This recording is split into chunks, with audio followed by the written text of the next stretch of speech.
So, today we're going to talk about hiring foreign workers. Wanted to do this episode for a while. We don't often do it in HR, at least I don't have a lot of exposure. And I think it's because the assumed complexities are daunting. But is it that bad? Well, we're going to find out today. And here we are on the HR Hub podcast with me, Andrea Adams. Keep listening to learn about this and anything related to HR. You can also find me on YouTube. So today my guest is Sergio Athanasso. I said that right? You did. Perfect. He's an immigration attorney and he has his own law firm in Pittsburgh. He specializes in global mobility and in helping us HR professionals hire foreign talent. Hi, Serge. How are you? Doing great. Thanks for having me on the show. How are you? I am good, and I'm looking forward to it. Like I said, this has been one I've wanted to do for a while.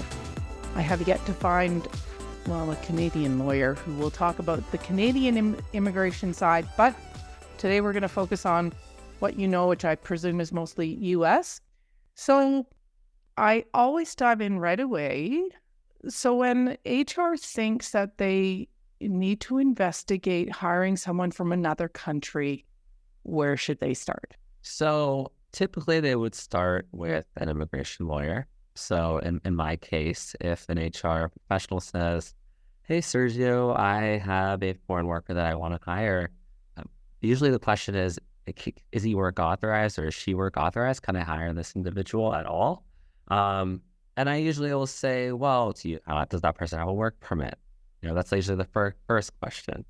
And then I could take a look at that and see if the person's work authorized. That would be like an EAD, like a work authorized document. Hey, does someone just come work authorized from another country? So some people will have it, like if they claim asylum, they can apply for a work authorization.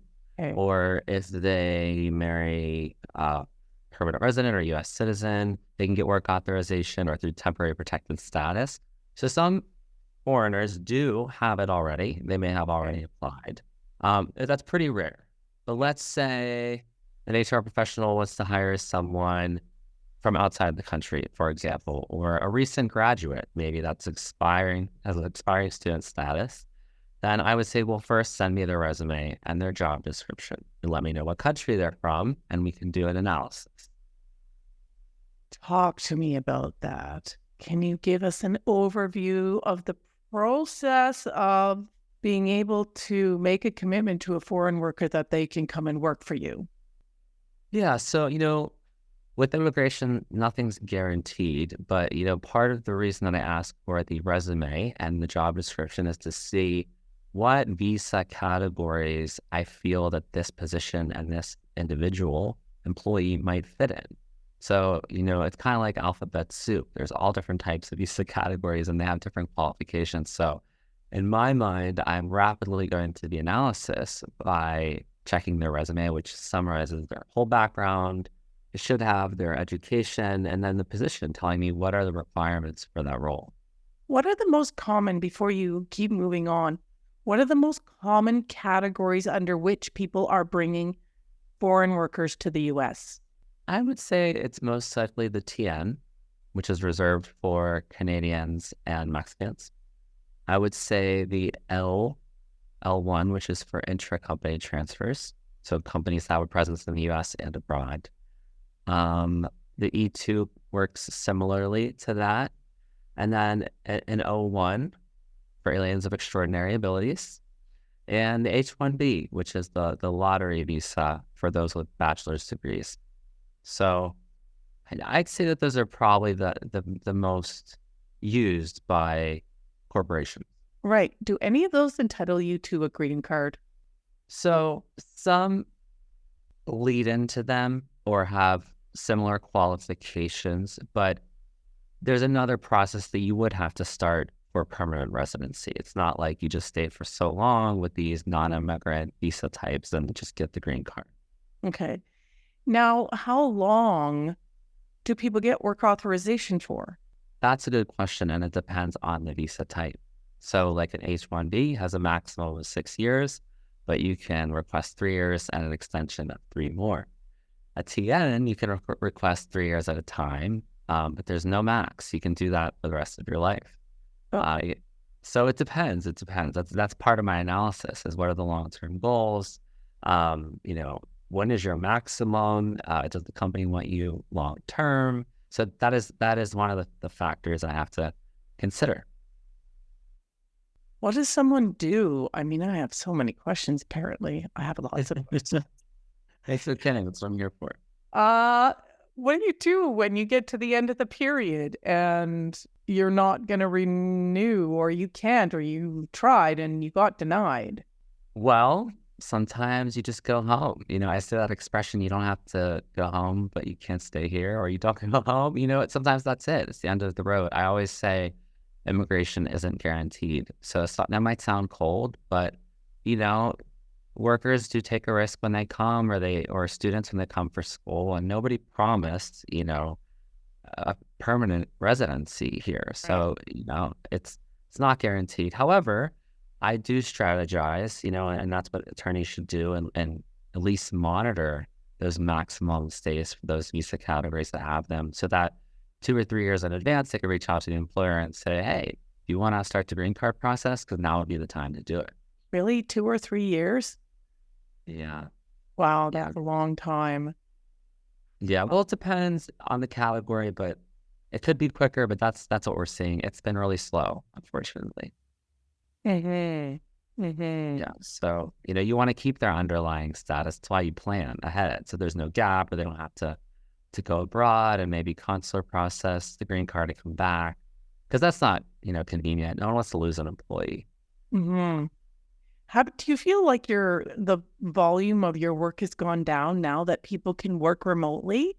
I would say no, because we still want employees in our time zones. It's really hard to deal with or work with employees that are or coworkers that are in different time zones. I mean, there's a lot of, even my clients like in Australia, it seems like we're just on different ends of the clock, so that's part of it. And then, now we're having, I guess, there's that in-office presence coming back, like a couple days a week or whatnot. It is, yeah. And a lot of people want their kids to be in school and in the U.S. or, it depends on the country, of course, but, some employees do just want to physically be here. So my question for the audience today is, have you done any foreign recruitment? And if so, how did that go for you? What did you learn from the process? Please share with the rest of us. It's really interesting stuff. So a few questions ago, you mentioned some of the common categories for bringing foreign workers to the U.S. Can you talk about the key requirements of qualifying for those categories? Yeah, so let me take the L1, for example, intercompany transfer. So let's say you're in HR and you are in a U.S. office, and you have a branch or an affiliate or subsidiary or whatever it may be abroad, and you want to bring over maybe a manager or a director, VP. The qualifications would be that employee has worked for the abroad entity for at least 1 full year in the last 3 years. I guess the government takes, the belief that, less than a year, why don't you just hire a U.S. worker? You have to train somebody. Yes, I see. Right. Okay. You see what I mean? Like, Yes. what could they have? Like, why not just hire from the U.S.? They know something about your processes, your procedures, your proprietary products. There has to be a qualifying relationship. So there has to be either similar ownership there to show that the companies are related. They have to be open and doing business and active. Can't just be some dead company or some holding cell, or flow through. It has to be a real company. And, they have to be in a role that's either managerial or specialized, and coming to work in a role that's managerial or specialized. And that's pretty much it. I mean, that's the gist of the L. Okay. What next? So like a TN, for example, TN, there are specific occupations that Canadians and Mexicans, it was NAFTA, now it's US MCA, I think. Right. Whatever. So, if those, I'll look at the resume and I'll see, if they qualified, but that's a little bit more straightforward. So the TN list says exactly what you need to qualify. So if the person has that, say it's engineering and there is an engineering role in the US and they're Canadian or Mexican, we can get them here pretty quickly. What do you mean pretty quickly? Well, good question. So for Canadians, they're visa exempt, at least when it comes to a TN. They don't need to actually get a visa, just like visitors. So maybe your Canadian listeners know that they don't have an actual B1 or B2 visa. They just cross and say hi and come in. So they're visa exempt for most categories. So, for a TN, they can apply right at the border with CBP. They don't have to go to the consulate for Canadians. So they can just get their package, their offer letter, their documents, and just fly on in, drive in and say, hey, Customs Border Patrol, I'm coming in to start working. It's usually an easy process, pretty quick. You might get a worker here within 2 to 4 weeks, it depends. Do they know, in that situation, do they need you, or can they just show up with an offer letter and their resume and go? If it's a really clear-cut case, like it's like, let's say it's a lawyer category, let's say, and they're a lawyer and they have the degree and there's the job offer letter, they can probably do it on their own with CBP. They probably could, very, very clear. But not all cases are that clear-cut. And then, we also help prepare them for questioning with CBP. Like there's things that could just totally cut the case. Like, for example, TN visa is not a dual intent. So you shouldn't have immigrant intent. You shouldn't have the intent to remain. So maybe the worker comes in and Customs and Border Patrol says, hi, do you ever want to get a green card one day? And maybe that's a thought in the back of their head. But if they're like, yeah, as a matter of fact, I do. Then I think it's great. The weather in San Diego is awesome. Yeah, I just love LA. It's just so nice. So, I would say always have a lawyer, but the easy ones, yes, probably. Yeah, now Mexicans don't have it so easy, unfortunately, because they have to go to the consulate to get the visa. So there's a visa process. They have to apply and pay fees and have the interview there. They can't just come in with CBP. And then once they get the visa, they still have to enter with CBP. So there can be another line of questioning. Are there any other categories you should talk about? I'll try not to ask so many questions. That's okay. This is really complicated stuff. It's a lot. I would just say the O1 is good for extraordinary abilities. So what's good about that is there's no lottery. There's no cap. You can premium process that or expedite that with the government. So as long as you can demonstrate that employee or candidate has extraordinary abilities and whatever it is that you need, could be like accounting, it could be engineering, it could be whatever it may be, then we can apply at any time of the year. So that's also great. And it doesn't matter what their nationality is. So that's also very helpful. So it's another option. And I'd say the H-1B is another big one. The only issue with the H-1B is that it is a lottery and it opens every year. So unless the employer is exempt from that, maybe it's a nonprofit or falls under one of the other exemptions, most private employers will have to apply. So, if there's a company that's seeking foreign workers or maybe recruiting, they put them in the lottery, the odds are maybe 30%. So, that's a little bit unfortunate. And the start date is the fiscal year. So it would be 10/1, October 1st. That's our fiscal year here in the US. So it's not as quick. It's a lottery. It's not, and nothing's guaranteed, but there's less of a guarantee. So it can be frustrating. So it's another thing that we planned for. If you're going to get into the lottery, is there a day you have to apply and then they spin the thing and spit out? I know they don't do that, but that's what I'm picturing. Or does this lottery just sort of happen throughout the year? No, it's usually the first 2 or 3 weeks of March, and then you apply. And if you're selected, you find out usually by April 1st, and then you must submit your petition. If you're selected, you still have to apply and be approved, and that has to happen so you have to submit the petition by the end of June, and your start date would be October 1st. So if you're here, you change your status. Long process. It is. And, I typically like to get students. So students, when they graduate, they get a year to work. in their field. So for instance, so that's called OPT, occupational practice training.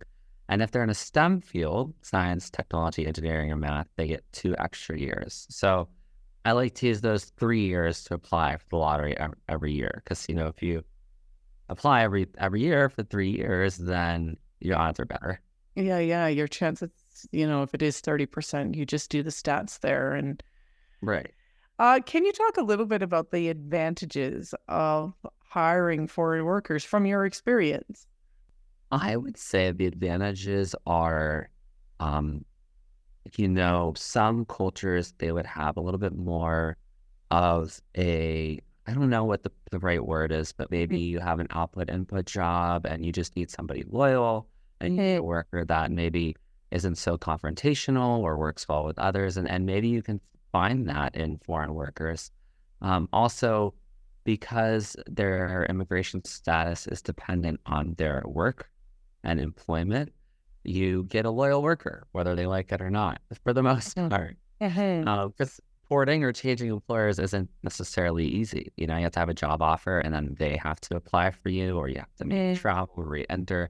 So it's not a cakewalk. Does that create the power dynamic, though, where the employer has quite a bit more power over that individual than they would with an American? Does that create abuse?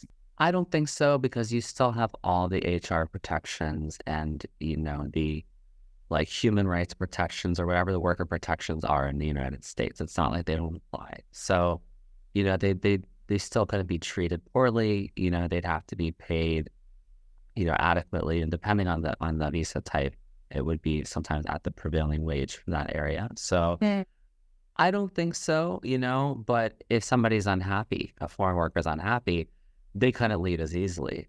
They just walk away. So I have a lot of employees, potential clients call me and just say I haven't talked to my employer, but I want to leave, or I want to know what are my options? Can I, and what I have to do, and if I quit tomorrow, I'm at my wit's end, what happens? And I'll be like, well, you'll be out of status and you'll be within your grace period, and after that, they could remove you.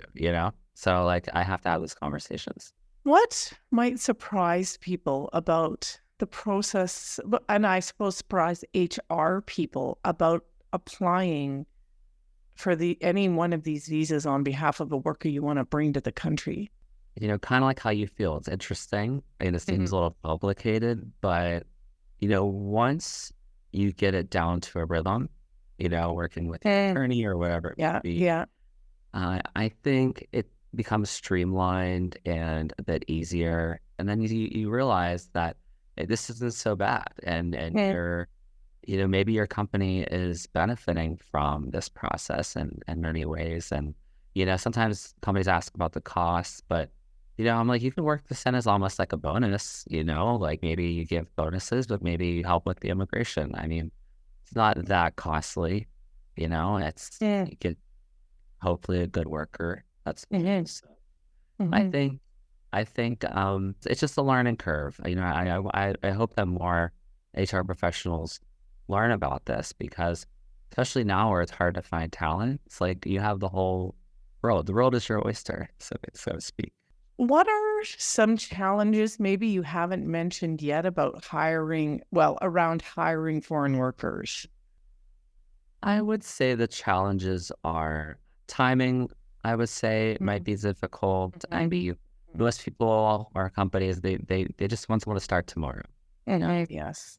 So it's always like, when can you start? So that's always a question. So I'd say it can be a slow process at times, and a lengthy process, especially getting to the green card stage. So that's part of it. And, it could be a document-intensive application, but over time, once we get that company's documents and corporate docs, it's just, like I said, it becomes streamlined. So then you're really just talking about the employee and throwing in the documents that you have. So it's kind of hard to say. It's so specific to the person and the company and the role. Okay. What haven't we talked about now that we should have talked about? Well, the agencies are split. So that's something maybe to note. that USCIS is our internal agency. Customs and Border Patrol is the Border Patrol, it's its own agency. And then the Department of State, where the consular applications or interviews may take place, is another agency. So they don't all align or agree with each other, and they can put their foot down and kind of mess things up, so that can complicate things as well. That's one thing that I thought was pretty interesting when I got into this. I'm like, what do you mean? Like, this person's approved by USCIS and CBP didn't allow them to enter, but it makes sense, because if they have a suspicion or they think you're not committing to purpose state, they're the police force, And any one of those three could independently deny the application? In theory, yes. Okay. Typically, they're all on board, but yes. Like, if they show up at the border and unbeknownst to you, they have a criminal record or something, then right. CBP would. Is it CBP? The Customs and Border Patrol. Yeah, I think it's the same for Canada. It is, which is why I'm like, did I say that right? It is the same. Yes. Interesting. Okay. So if an American recruiter wants to learn more about bringing foreign talent to the U.S., what would you suggest? I would say, maybe start with just a Google search, maybe, if they wanted, just for something fast, especially with AI now. I don't know, maybe ask ChatGPT, just say, I have a worker that I want to bring. Maybe they can help, but that's not where I would say stop. But I would definitely confirm any of your suspicions or questions with an immigration attorney. And I'd say one that specializes in corporate, because it is a niche. There's immigration attorneys, like I said, to protected status and asylum and all kinds of important things. But to get into corporate as a niche, and then, sometimes attorneys will touch TNs or, Ls or Es or so it's hard to find an attorney that knows the whole gambit of them. So you want to make sure that you got somebody that specializes or understands your case type too. Hey, interesting, because of course there would be lots of aspects of how you could practice immigration law. Yeah. Right. Like, bringing in family members or whatever. Yeah.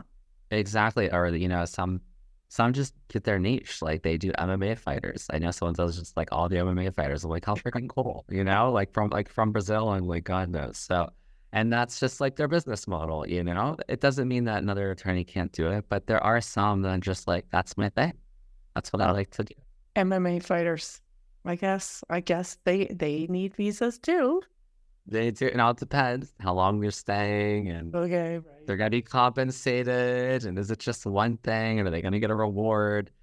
So, it's just there's a lot to the analysis. But once your business, your business model, let's say you do your finance company or something like that, then you kind of know. Eventually, after a couple cases, you'll know what your options might be. If you don't have a branch office abroad, then you're not doing an intra-company transfer, If you're not dealing with a Canadian or Mexican, you're not doing a TN. So your options, it could be a pretty quick elimination process. Okay. All right. Let's leave it there. Well, thanks, Serge. That was just so fascinating. All the numbers and whatever, I think you called it alphabet soup. It was, but it's it's interesting. We have reached the end of this episode, though, so thanks for listening out there. We'll catch you next time when I talk with another insightful guest.